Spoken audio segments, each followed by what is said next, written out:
is it? There we go.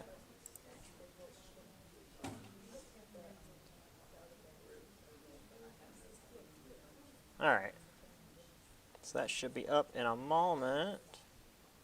Unless I need to go back to my studio and do this again.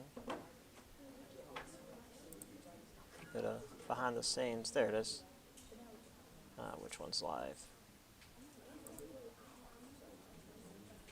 That one's finished. Whatever. One of them's live. Well, no, better make sure. Because it might be being dumb. There it is.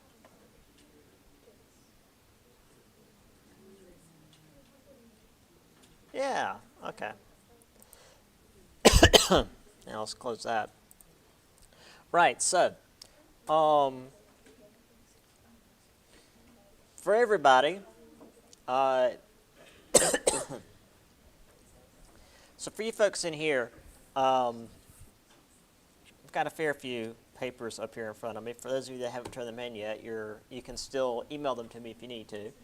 I've had several people from my online classes email them to me already, so if you already emailed them to me, you're set. And again, I do drop the lowest grade, so if you've already done your first paper and you're happy with your 2 tests so far, you can drop this one if you want, but if you need to drop a grade, you're going to want to go ahead and do this second paper. So, yeah, and if you didn't do your first paper, you're going to need to do the second one to drop that first one. And please get that in as soon as possible because, like I said, this week is finals, and once I get done with the final grades, I've got to turn the grades in, and that's it. It's out of my hands, and there's nothing I can do. You can email me with the paper and beg and cry and plead, and there's nothing. It's out of my hands. I'm sorry. It's not a me thing. It's once it's into the university's program, that's it. Any questions from you guys before we start? Okay. Normally I save this for exam day, but since I'm not going to be doing a stream for exam day, just want to thank you online folks for sticking with me because it's a little bit harder for online stuff, not doing things in person. But also you guys here in front of me. It's been a good semester to have so many students. Sometimes it's a little bit harder to keep things going, but I think we made it through all right. Also, I just want to give a little taste of what you online students have been missing. But usually before class starts and before I do a stream, I pull shit like this. This is in my parents' backyard. We have a farm at Timmonsville that we inherited, and this was a calf that was abandoned by its mother, and so of course we took it in and have been bottle feeding it. And she's completely spoiled and thinks she's a dog and lives in my parents' backyard right now. And that's her with a bow. So this is the sort of stuff I show my class before we usually start. I've got cats and dogs and God knows what else. So yeah, my parents, my mom sent this to me yesterday, I think. She put a bow on the cow. The cow, she has been chewing on everything in my parents' backyard, so she's been quite the nuisance, but we love her. Anyway, on to the actual study guide. Yeah, as unprofessional as I've been normally, I'm very unprofessional before the stream actually starts. Okay, let's see. there? I'll do that later. Okay. So, I really hate that they're blasting Christmas music at the front of the building right now. And we're on the opposite side of the building from that speaker, so I'd hate to be on the other end of the building. I would go insane. Okay, so starting with chapter 7, political cultures. Jesus, I've got that picture of those two guys fighting, with the cane and the fireplace tongs. Anyway, yeah, back to the start of chapter 7, before we even get to the Constitution. So the expansion plans under Jefferson, before he was even president, when he was Secretary of State, using the Northwest Land Ordinance in 1787, what did Jefferson plan to achieve, or hope to achieve, rather? What did he hope to get out of the Northwest Land Ordinance? Like, what did he want to do with the Northwest Territories?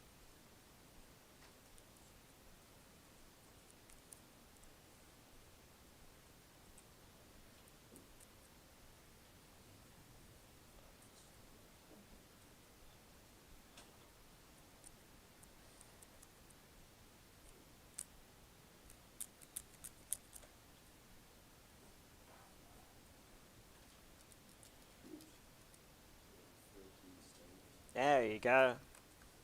He wanted to make 14 small, that's not a 1-4, that's a 2-4. 14 small states.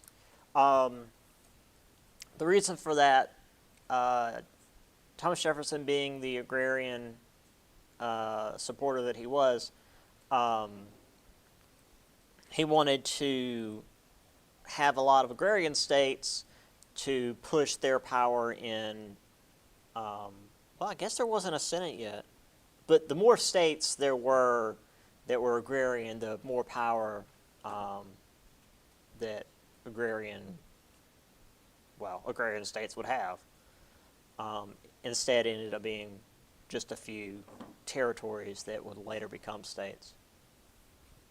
But yeah, in short, just he wanted to have a bunch of small states that would each have their own representation in Congress. All right, on to the next. Who founded the first African American church in America?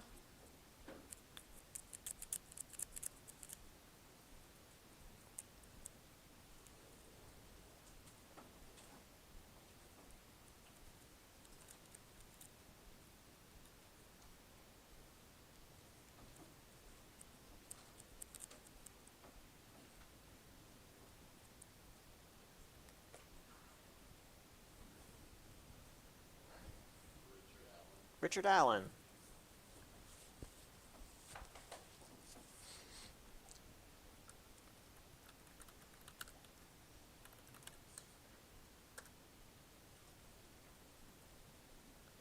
Now, I don't really have a place to put this one, so I'm going to stick it in underneath Richard Allen. What was the religious sect that was the first to rally to the idea of emancipation in America, even before the Revolution? We've talked about them several times, even before, obviously before this particular section, but also after. What religious group rallied behind the idea of emancipation? Say that again? Quakers, yes. The Quakers.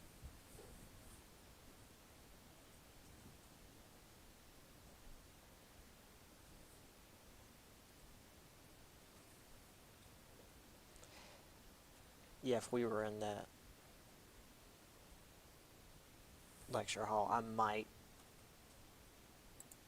vandalize that speaker. All right. So, a lot of stuff in the Articles of Confederation.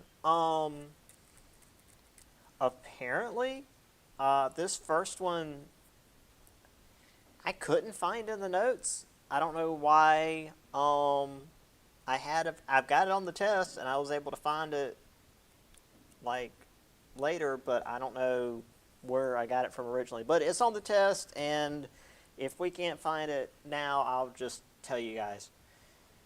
So, who first drafted, or at least put together the ideas of the Articles of Confederation back in 1775?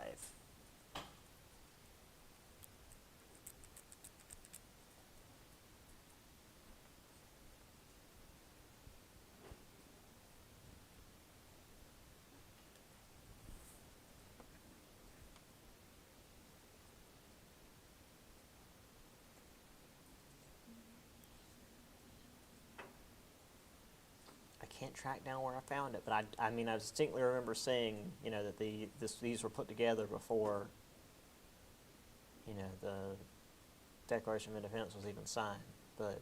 And who did it, and I have found it and verified it, but I don't know where I found it in the notes or in the book. But it's on the test for some reason, and I forgot to take it out, so it's here. Yes. Did you find that in the notes, or did you look it up? That's fine. I just wanted to make sure, because if you found it in the notes, I would need to know where that was. Good enough. That's fine. The printers are weird. Appreciate it. I mean, you could have emailed it to me if you had to, but that's perfectly fine. I'm sorry.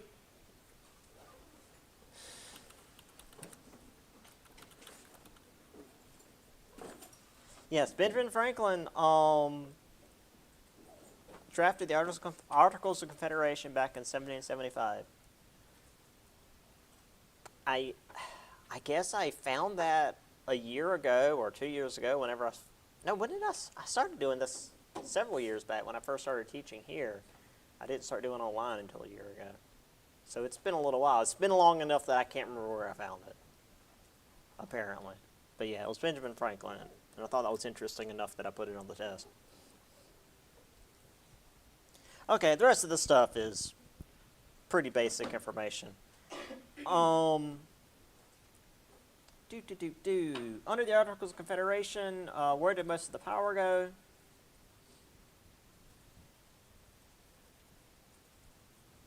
So who held the power under the Articles of Confederation?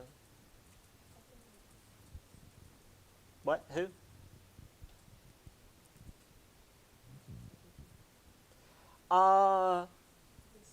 There you go. Yeah, I was going to say, you got to be a little more specific than that. The states.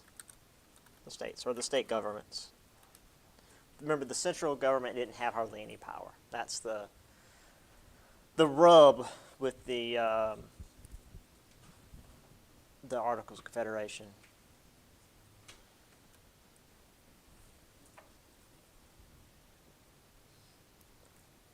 All right. Let's see. Okay, so, so eventually we had to get rid of the Articles of Confederation. Had a number of different proposals.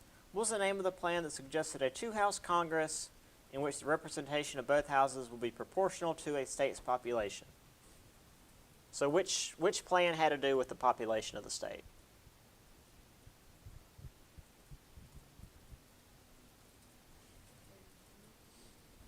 Yes, the Virginia plan. Because remember, Virginia was like one of the most populous states there at the time.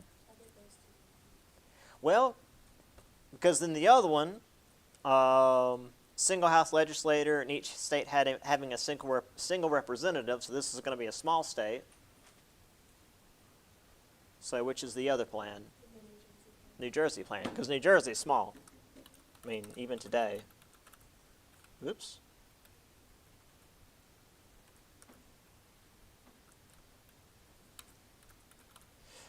also at this time there wasn't a West Virginia, so it was Virginia and West Virginia was all one big state. So it was, again, more populous than even today.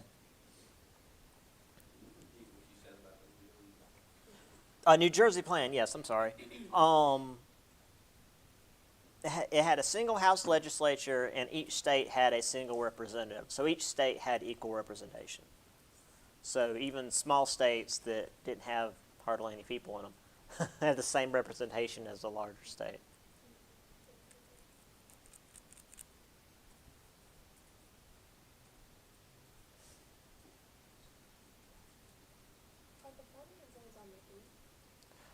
Final exam is on in here for us. It's on the 6th. Yeah, the 8th is for my Tuesday Thursday class. If you need it, if you can't come in on the 6th, I'm going to be here on the 8th. So if you need to come in on the 8th, you can. I mean, I'll also be here on the 7th for my European history class. Okay. Right. So Virginia plan, New Jersey plan.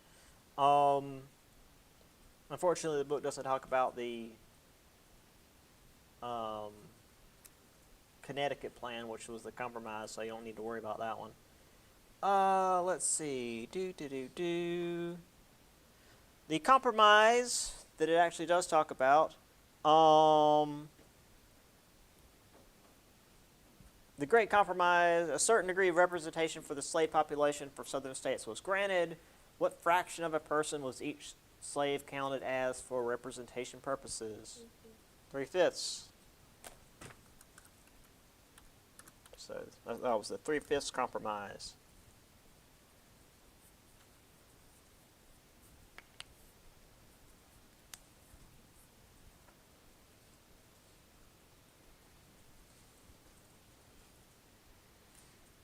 And while we're here, there was a rebellion back before the articles were being replaced. There was the result of taxes under the Articles of Confederation, and the main thing about this rebellion was that the federal government didn't have the power to stop it. Which rebellion was this?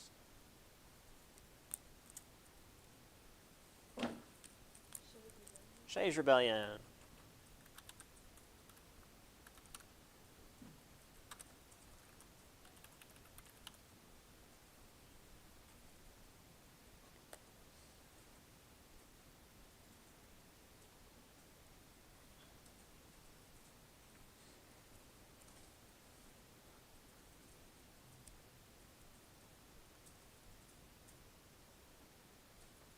Okay. Now on to the Constitution, because there was still, just because all of this was decided didn't mean we had a Constitution. So we have two groups. When it came to supporting and opposing the Constitution. Let's see. Led by Patrick Henry and Samuel Adams, what group opposed the ratification of the Constitution? Yes. As I told my class on Thursday, it's right there in the name, the Anti-Federalists.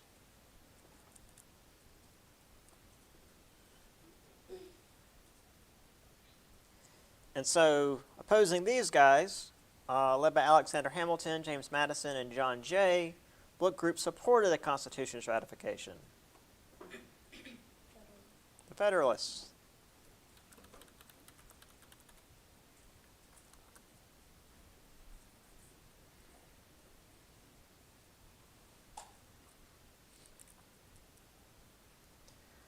I'm going to move this around a little bit. I'm going to go ahead and put that in before we do the political parties.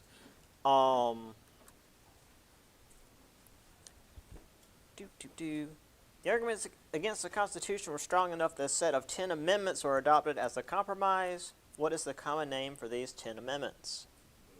Bill of Rights. That's right.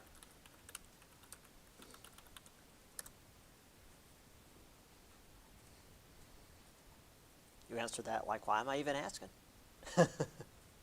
Bill of Rights, duh. Okay. So we have the Constitution, new form of government, still divides the country, but a split into two political parties. Which party, led by Alexander Hamilton, wanted a stronger central government?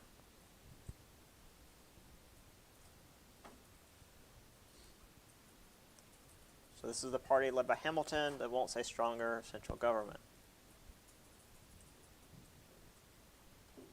It's not a trick question.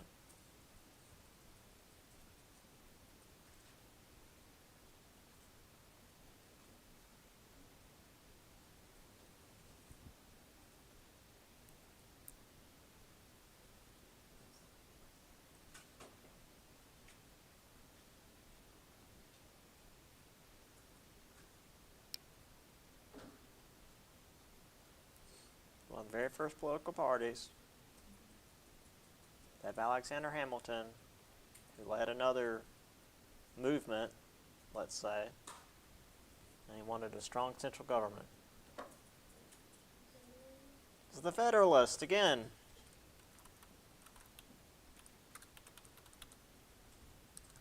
It's fine. There's a couple of questions on here that have the same answer.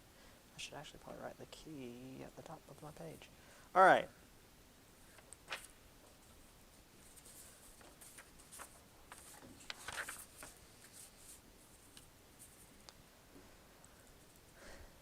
Opposing the Federalists as a political party this time, rather than just a movement, led by Thomas Jefferson and James Madison, who wanted to limit the power of the federal government.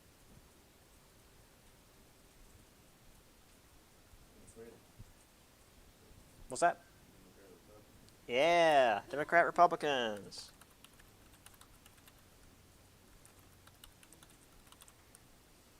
Yes, they realized that Anti-Federalist wasn't a real good name for a political party.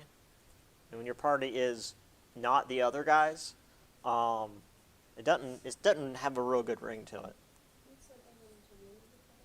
Yes. I mean, which was still basically just not the other guys.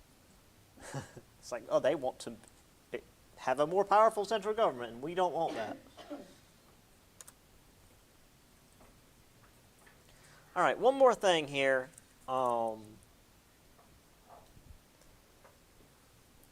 Which side did Washington back when it came to the political parties?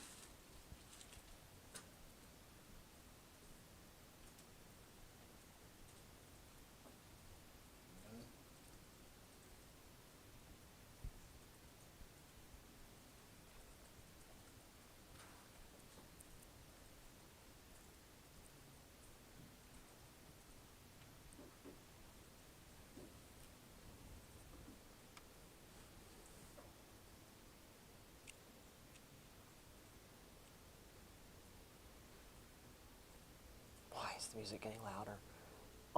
There's the train at least.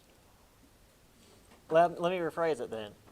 What was Washington's stance on political parties? That's right. Washington did not like partisanship.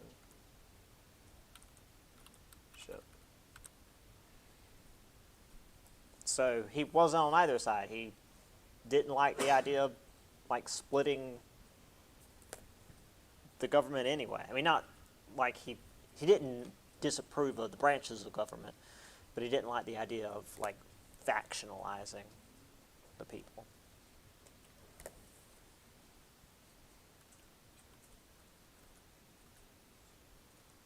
All right. Over to Europe, we've got a bunch going on there too. Had a lot of information from 7, which is why we only have like 4 questions from 10. All right.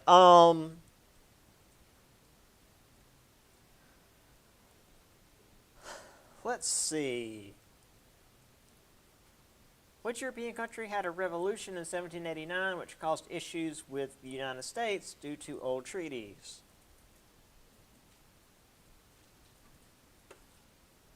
What European country had a revolution at all in the late 1700s? France.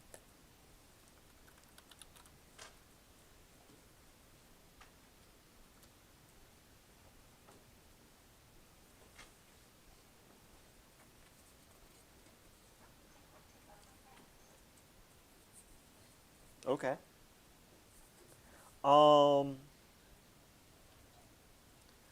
Treaties. Let's see. Yes. What country signed the Treaty of Amity, Commerce, and Navigation, also known as Jay's Treaty, which removed troops from the Northwest and allowed trade in the West Indies? So who do we sign this treaty with? Britain, yes. The way to remember that, if it's the Northwest Territory and the Caribbean, it's going to be Britain, because they had Canada and the Caribbean. All right, more treaties. Which country signed the Treaty of San Lorenzo, also known as Pinckney's Treaty, allowed Americans to use Mississippi River in the port of New Orleans? Spain, correct? This is when Spain still owned Louisiana, at least for a little while.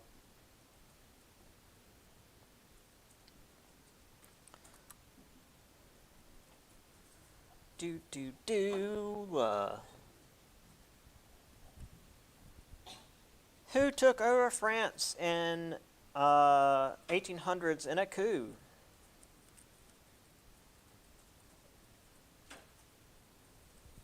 So, sort of at the end of the revolution. It depends on how you look at it. That's a whole separate thing in my 104 course. Who took over France near the end of the French Revolution? Napoleon.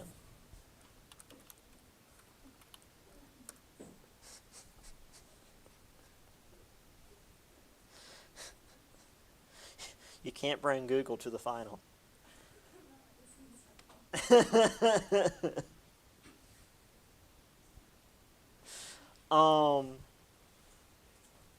Okay. To try and patch things up with France, American diplomats met with 3 French agents who demanded a bribe and a loan to the French government. What was this event called? XYZ affair.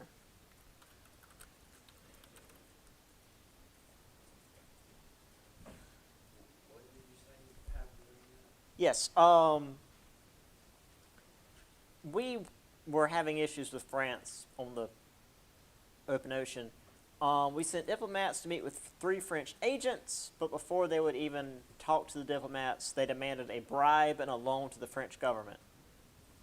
And this was called the XYZ affair because the agents their code names were X, Y, and Z. So who tried to bribe France and France demanded that we bribe them before they'd even talk to us. They wanted money. Like, oh, we won't even talk to you until you bribe us. It's like, wow, really?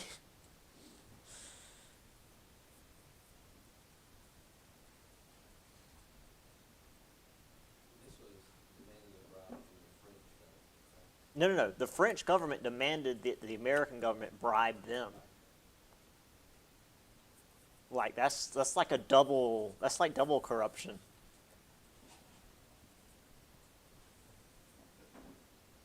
Like, hey, we want to talk to you about something. Hey, how about you give me some money first? No. This is a diplomatic mission. What the hell are you talking about? Yeah. Like, no, you give us money first. Like, that's not how diplomacy works.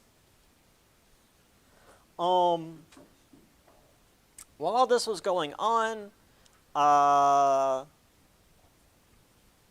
Hamilton had a number of plans to fix the financial well-being of the United States, funding the public debt, assuming state debts, etc. What was the big and controversial proposal that Hamilton put forth to make these two possible? What was Hamilton's big plan to fix the economy?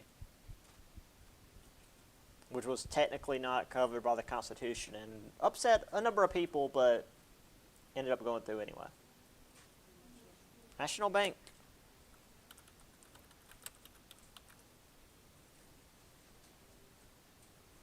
Or the Bank of the United States, either one.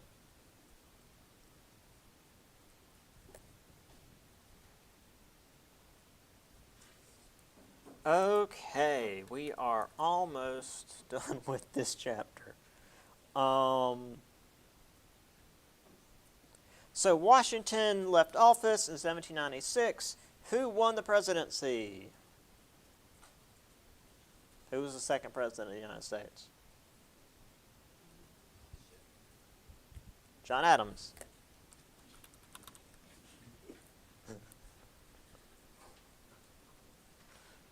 No, Jefferson comes next, so you're one off.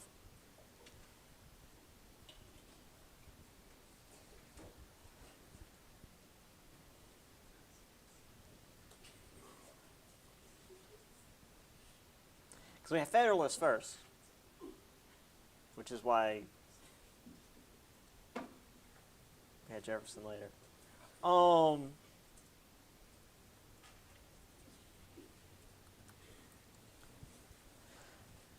So, to punish Democratic Republicans, the Federalists passed several laws which lengthened the amount of time it took to become a citizen.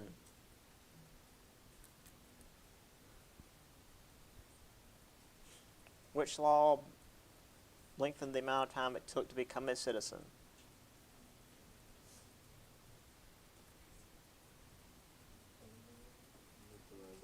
Naturalization.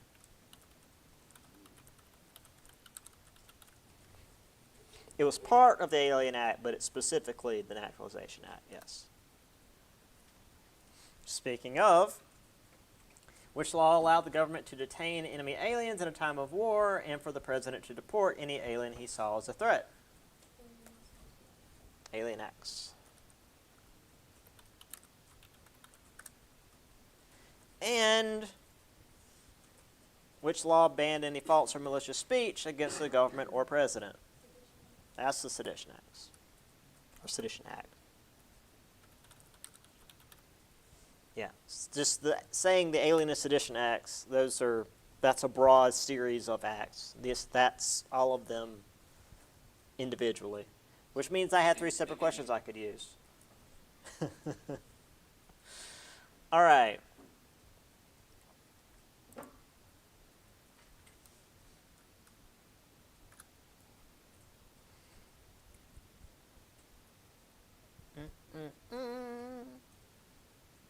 So, there were a lot of issues, previous laws, hesitation to go to all-out war, new taxes. The election of 1800 was pretty tough. As such, who won the election for presidency in that year?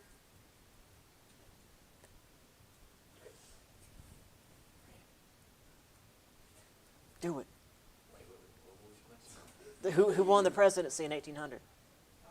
Yeah.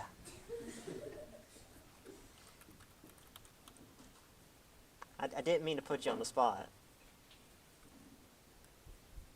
Someone said Adams right before you called out Jefferson, so I'm sorry. Yeah, Jefferson's 1800. He's got one of those round years.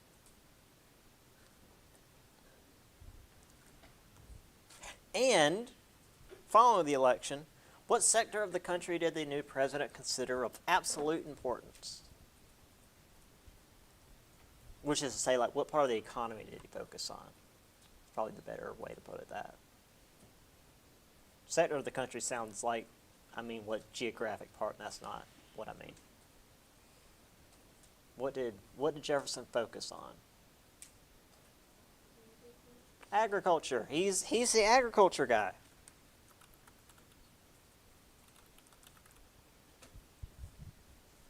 Remember, it's Jefferson versus Hamilton, agriculture versus industry. You take nothing else away from this section of the course. Remember that. All right. On to chapter 8, finally. There's actually not that much. Okay. On to this guy. Whoop. Actually, we're done with. If you're comparing the Democratic Republicans and the Federalists, it's Jefferson as the Democratic Republicans, and he's agriculture. And under the Federalists, it's usually Hamilton, and he's industry. That's like the two dueling ideals of the day. Even if Hamilton never made president, he was like one of their main guys. All right. On to this next section. With the new culture, recall who began standardized. Well, I'm just going to read it from the book, or read from the test. Who put together the American Spelling Book in the early 1800s to standardize the spelling and pronunciation of words in the U.S. and to differentiate it from British English, because he's got to be different. He put together the American Spelling Book and later the dictionary.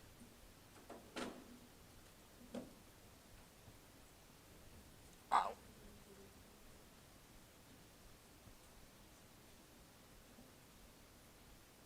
This is right at the beginning of, Noah Webster. So it's right at the beginning of chapter 8. Speaking of which, I should probably do.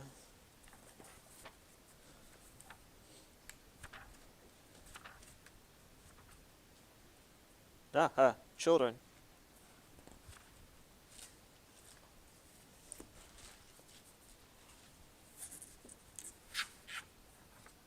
All right. That's actually it for that. Whoopsie. Okay.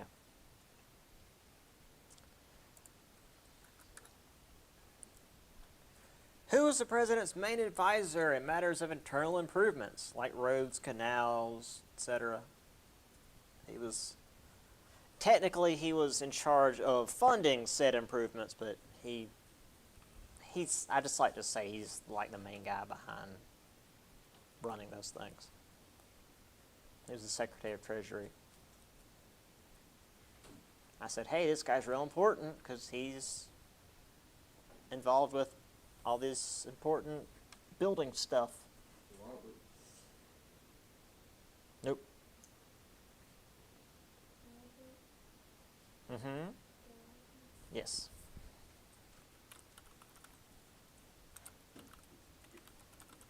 Albert Gallatin.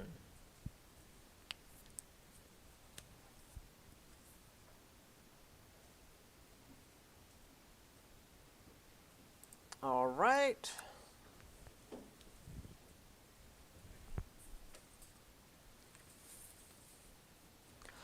Actually, I'm going to go ahead and put this one up here because I don't know where else to put it. Well, actually, it will be right before this one, so this is a good place to put it. What was the original name for the national capital built along the Potomac River?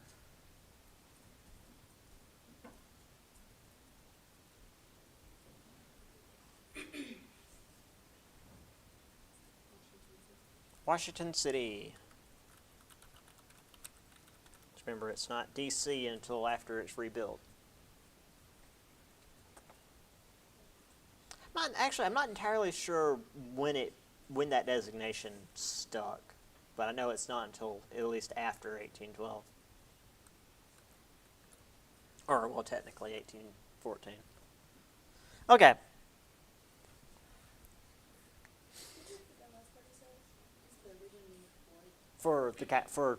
Washington City is the original name for Washington D.C. Basically, The question is the Capitol built along the Potomac River, which is, again, D.C., but right now it's, or back then it was Washington City. I'm not sure when it became the District of Columbia, but at least after the War of 1812, I think is when the changeover happened. What agreement with France sold their land in North America to the United States in 1803?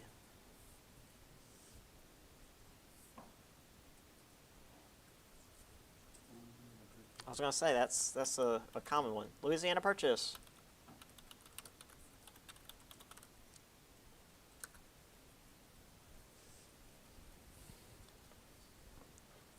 Now, discussing the explorers of the Louisiana Purchase, we're going to skip Lewis and Clark because they're more famous. I actually put in the question, the journey of Lewis and Clark is the more famous one, so we're going to skip that. Who explored across the Mexican border, ended up being captured, only to be escorted back to America with valuable knowledge of the terrain and Mexican politics. I want to talk about this guy because he's got a neat name.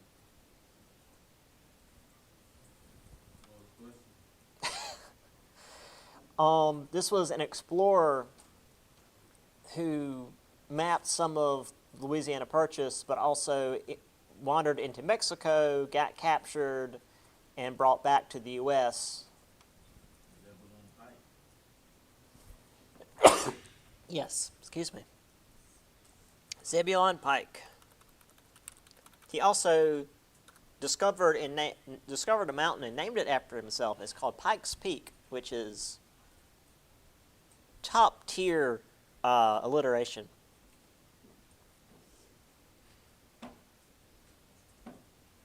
Right. Do I have? Oh, yes. Technologies. So let's go ahead and do that.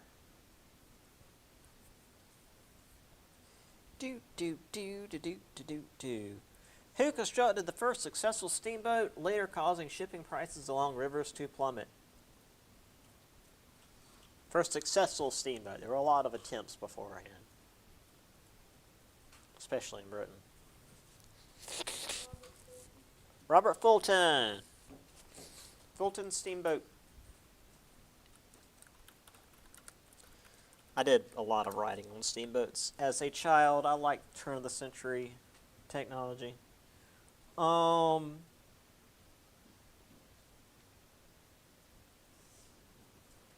is Eli Whitney famous for developing? Cotton gin.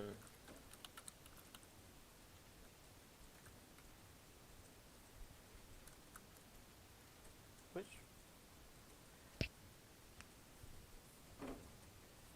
What did he attempt to develop to actually make money?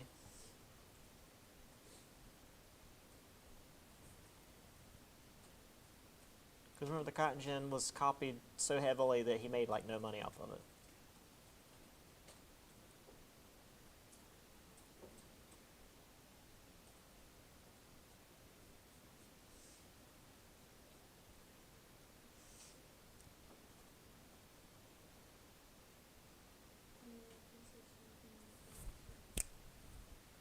American System of Manufacture. That's in it. There. I will also accept interchangeable parts. Jeez, I can't words.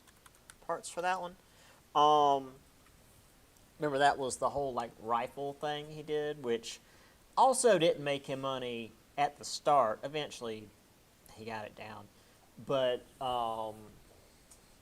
this ended up being very important for like American industry as a whole. So this was a huge deal just for American industry overall. This was a huge deal for like cotton farmers, and the American economy as a whole didn't help him a whole lot because everybody could just like make one on their own. This was big for like all the way up until almost the modern day in terms of its use for industry. So this was also a big deal. It's just not as easy to say as cotton gin. All right. War of 1812.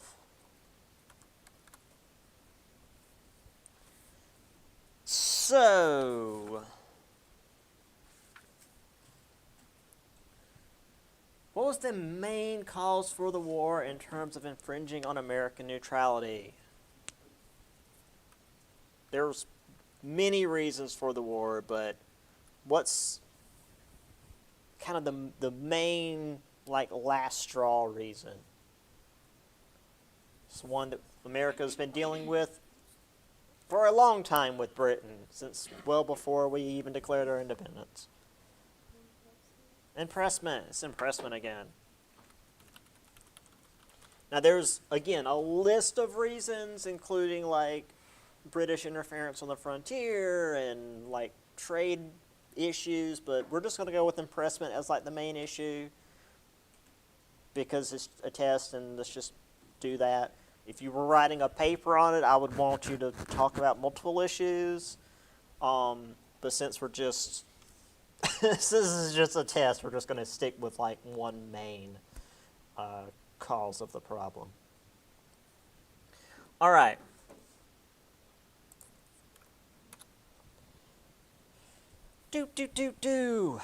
What Native American warrior, having fled to Canada, reached the rank of Brigadier General in the British Army in the War of 1812?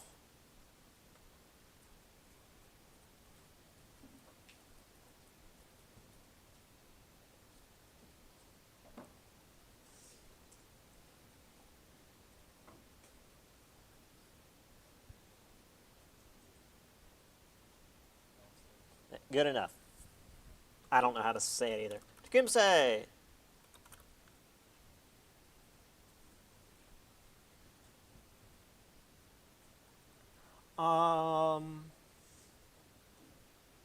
Yeah.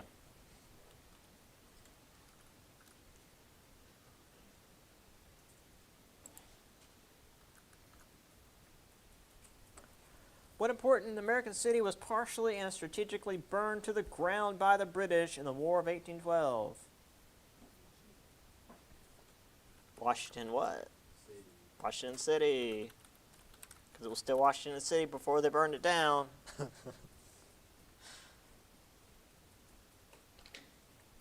That one I'm not going to be too harsh about because I'm not specifically asking what it was before, but technically it was still Washington City. Okay. What was the peace agreement that's... Yeah. What peace agreement was signed to end the war? Wasn't the Treaty of Paris for this war, actually? Surprisingly. It's almost always the Treaty of Paris, isn't it? No, France actually wasn't involved with this one. Whoops. Treaty of Ghent.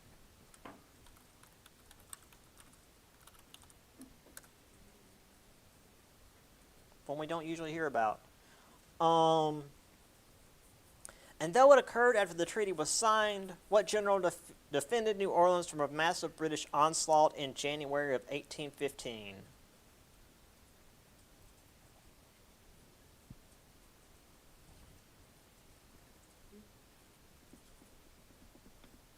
What? Yes, who did it? Andrew Jackson. Because of course he did.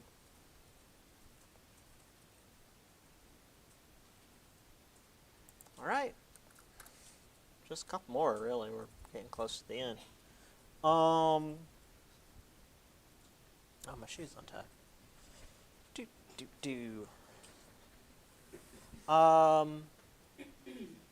What federal act claimed the Western Hemisphere was under America's sphere of influence, forbidding European involvement?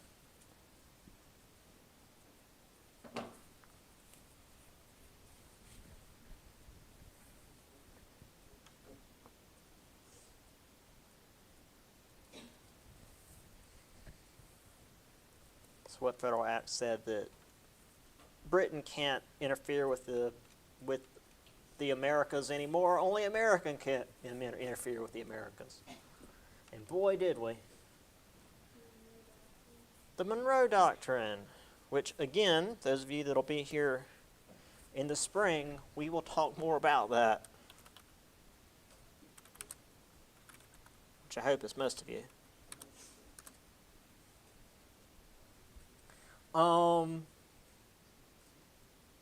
And when I say the details of the Missouri Compromise, there's a lot of details to the Missouri Compromise. The only detail I'm going to make you know is who put it together, who orchestrated the Missouri Compromise,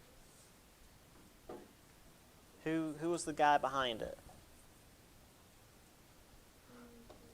Henry Clay, the great compromiser himself.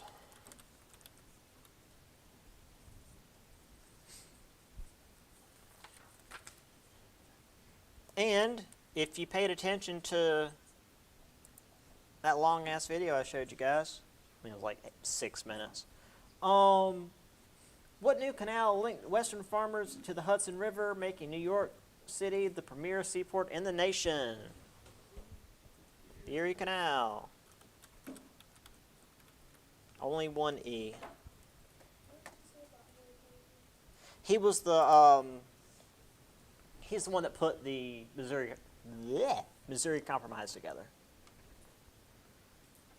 He was on the test I put he orchestrated it, which makes it sound like it was some nefarious scheme. All right.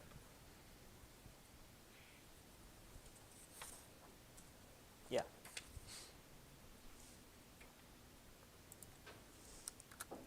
All right. Who's the free black man in Charleston, South Carolina, who was hanged for supposedly plotting to free the city's slaves?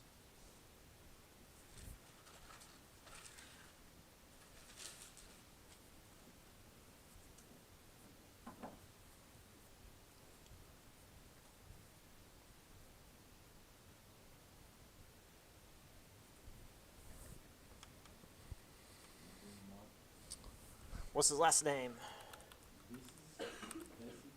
I honestly don't know how to pronounce it, so you may be more right than I am.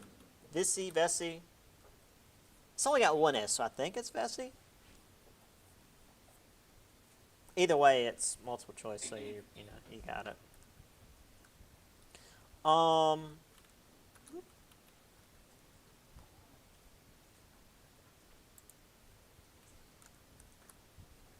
right, Andrew Jackson. Got a couple for him. Actually, no, we've got a couple for him.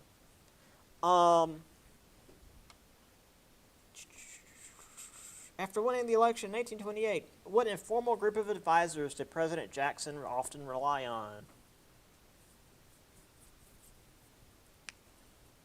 What was his informal group of advisors called? Kitchen cabinet.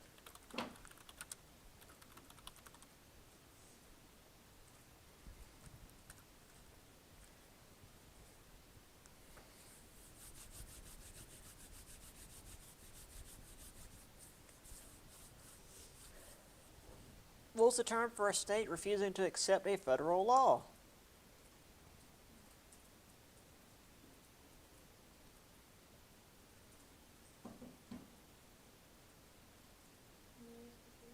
Nullification.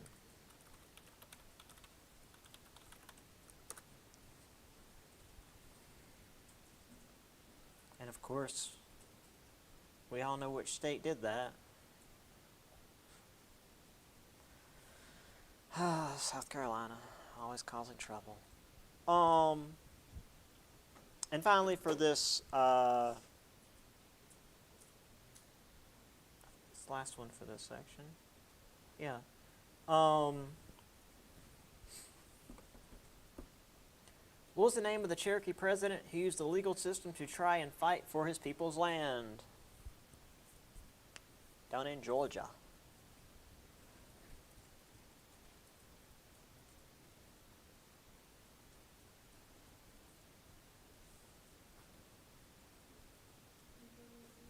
John Ross. Obviously taking a more anglicized name there. Okay. Now for the final 4 questions. And then I actually need to do my extra credit here at the end for myself.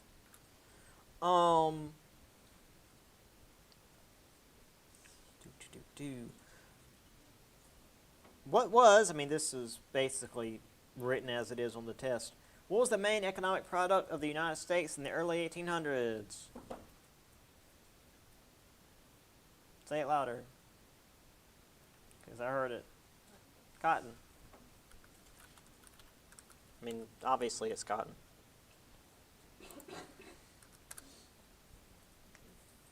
What was the name of the dialect that combined African words and speech patterns with English? Gullah. And as I've said, there's, oops, wrong. Oh, no. Oh, yeah. I saw English there. I thought that was like an answer I had put down. Yeah, there's like still sea islands off the coast of the Carolinas that use that, which is pretty cool.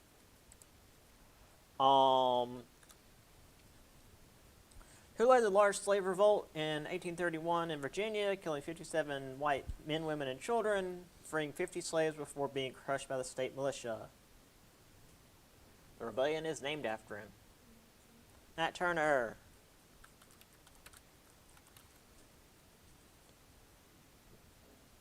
And finally,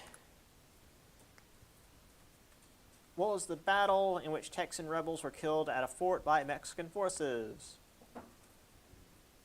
Alamo. Please remember the Alamo. And remember what actually happened and not like the Texan mystification of what it was. And also, like, the entire back page is extra credit, so there's lots of extra credit for this thing. And there's plenty of extra credit within the test itself, so you guys will have lots of chances. I can't think of anything else. Anybody got any questions? You guys need me to go over anything again? Scroll back up.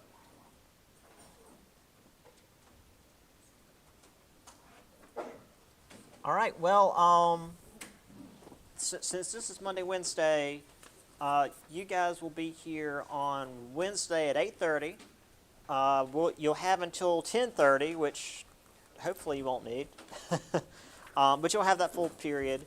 For my online folks, I will put the test up on Wednesday, and you guys will have until like the weekend. So you won't have the normal full week I usually give you guys. But you'll have more than just like the day to do it. But please get it done as soon as possible so I can get them graded. Email me your papers when you can, online folks, and yeah, that'll do it. Good luck. Bye.